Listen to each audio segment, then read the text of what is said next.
Hi, this is Scott from Chino Basin Water Conservation District here in the Waterwise Community Center's public demonstration garden with another one of my very favorite California native perennial plants for the garden. This is hummingbird sage. Hummingbird sage is a slowly creeping perennial plant. This started as 3 plants planted 2 feet apart a few years ago and has grown in beautifully as a ground cover in this sunny spot in the garden. And these big chunky flower clusters are why it's called hummingbird sage.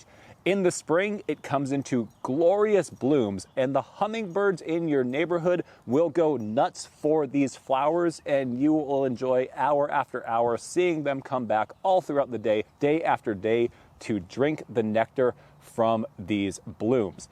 And so what you can see here on these beautiful blooms are these big clusters, which are ornamental in and of themselves. And this is very typical to where you will have kind of a scattering of blooms that continues throughout the season as these clusters continue to elongate and grow. In addition to this, the plant smells amazing. It has this sweet scent that is one of the very best smells that you can have in your garden. And if it's in full sun during the heat of the year, the whole area will be perfumed by the scent. In addition to that, when it rains, the scent perfumes the landscape as well. There's a few things that are good to know about hummingbird sage to maximize your success in the garden. The first one is that it can be planted anywhere from the shadier part of part shade to full blasting sun with reflected heat, but how you're going to want to treat it in the garden based on that is a little bit different. Now, where I've mostly seen this out in its natural habitat in Southern California is sort of at the dappled shade edge of mature trees like an oak tree canopy, where it is kind of part shade and the plant's growing in the leaf litter and it kind of comes up and then dies back a little bit and goes somewhat dormant in the summer part of the year. So that's its sort of natural cycle, and certainly it'll be very happy in that situation. However, in the home garden, we have many more choices on how to grow it. So it's great as a kind of shady or part shade plant. If it is growing in that situation, it is best grown with drip irrigation or not being watered much at all once it's established. Because if it's watered from the surface with a hose, or if it gets overhead spray irrigation, what will happen in that shadier situation is it will develop powdery mildew, which is going to be a less than attractive kind of white powdery, starts as a series of circles and then it can kind of cover entire leaf surfaces. Normally the plant will live through that. However, it's going to reduce its vigor and it's not going to look good. Most people wouldn't want that in their home garden, so be very careful with any overhead water if it's growing in the shade. Where it's actually easiest to grow in most of Southern California in the garden is actually as a full sun perennial plant, because that keeps up the heat, the foliage stays drier, and there's generally better air circulation in that situation. In full sun, it is tolerant of overhead irrigation. Full disclosure, one very important thing to know about hummingbird sage, if you're going to be growing it in the hot inland valley areas of Southern California, is that although this plant is jaw-droppingly gorgeous in the spring in full sun, and it's easiest to keep it healthy in full sun, it goes semi-dormant or dormant in the summer if it's growing in full sun, especially with reflected heat, just like we have in this area right here.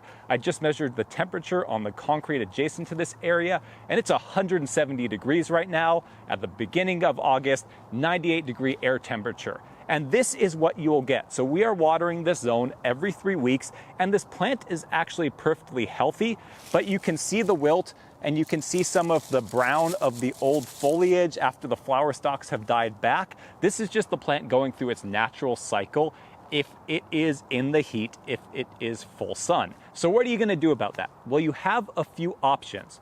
Firstly, this plant is actually perfectly happy being watered every 3 weeks, going through its natural cycle, and just kind of looking like crud this time of year. If the plant is well established, in most cases, it's going to be just fine. It can even die back a significant amount more than this with a good cleanup pruning in the fall. As soon as things cool off, it's going to burst out healthy new growth from its lower nodes, and it will do fine. And so that's kind of the cycle that we keep to in this garden. And the only thing that we do is that we do a little bit of deadhead pruning to clean it up after the flower stalks have faded. There would be actually quite a bit more of this browning out if we hadn't done some light pruning. If you want to do more pruning to really clear out even more of this, you definitely can, but we tend to just do a little bit. We're okay with the plant going through the look of its natural cycles, and then we do a harder, more detailed cleanup in the fall to really get this plant ready for its refreshed fall growth. The other thing you can do if you don't want to tolerate this much dormancy is you can actually go out and do some supplemental watering, for example, just by hand with a hose, kind of in between the automated irrigation cycles or your main deep irrigation cycles. So, for example, in this area, we are using our drip irrigation system to water approximately every 3 weeks. And if we wanted to keep this looking fresher, we'd get out about once in between each of those cycles with a hose and just stand out for a while early in the morning before it gets hot and just give it a good deep soak with a hose, doing the best we can to avoid giving that extra water to the manzanita next to it, just doing it for the hummingbird sage, which can tolerate more water, and that'll keep it a little bit fresher looking. However, on a hot day like this, it's still going to be somewhat wilty, and again, that's just fine. The final option you have is just to plant it in somewhere that's going to be still considered full sun, horticulturally defined as 6 or more hours of direct sunlight throughout the vast majority of the year, but not where it's getting this really hot afternoon sun with reflected heat.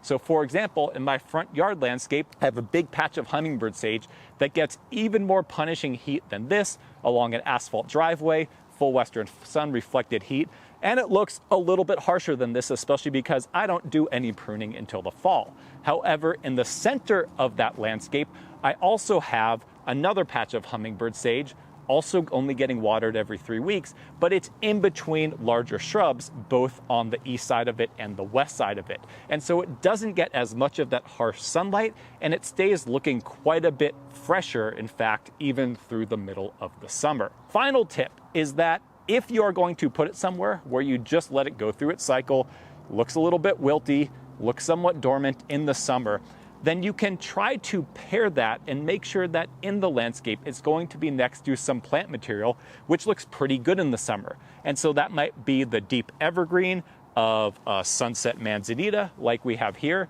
It might be next to a buckwheat, which is really going to be in flower and kind of in its element in the middle of summer, like the ashy leaf buckwheat we have over there, or like California buckwheat. But if you plant it, for example, near a bunch of other shrubbier sages, or bush sunflower or brittle bush, which are also going to want to be somewhat dormant this time of year, all of those plants having that summer response together makes the landscape look a little bit more dried out to the average viewer than it necessarily would be if you strategically mix your dormant looking plants with your more evergreen plants or plants that look a little bit fresher in the summer. With those tips, hummingbird sage is a very easy plant to be successful with in the garden. Now, in general, we recommend that the best time to plant most native and water-wise plants is in the fall to early winter. However, hummingbird sage is such a popular plant at nurseries these days that oftentimes it's sold out. So if you only find it in the spring,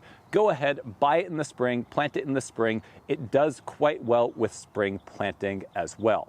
It will continue to spread over time. And so if you have other shrubs nearby or other perennial plants, it can slowly start to grow into them and maybe grow into them a little bit more than you are looking for, in which case it's very easy to control its size just with some hand pulling of the stalks that are getting to areas where you don't want. They snap off, they make beautiful cut flowers. If you break off flowering parts of it, the foliage smells really nice. And so it does take a little bit of maintenance, but it's not a difficult plant to maintain, and the process is fun and you smell great afterwards. So worth considering for just about every home garden in Southern California. This is Salvia spathacea hummingbird sage. For much more information about hummingbird sage and many of our other favorite California native and water-wise plants for landscapes in Southern California, be sure to check out our Waterwise Garden Planner website, linked in the captions below, and come visit us in the Waterwise Community Center demonstration garden here in Montclair.